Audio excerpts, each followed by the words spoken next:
Ga-adjust na naman kami ng bambo. Magpuputol. Ayan o. Puputulin namin yan. Gawin namin bola-bola na naman.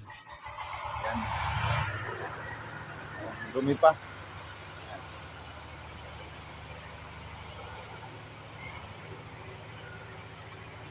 Babaan namin muna para makatubo yung damo.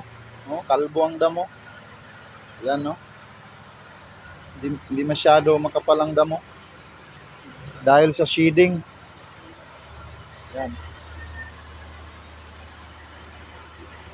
Yang maganda nito, tanggalin muna namin yung height.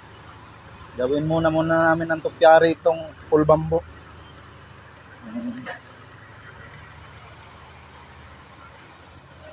Yan.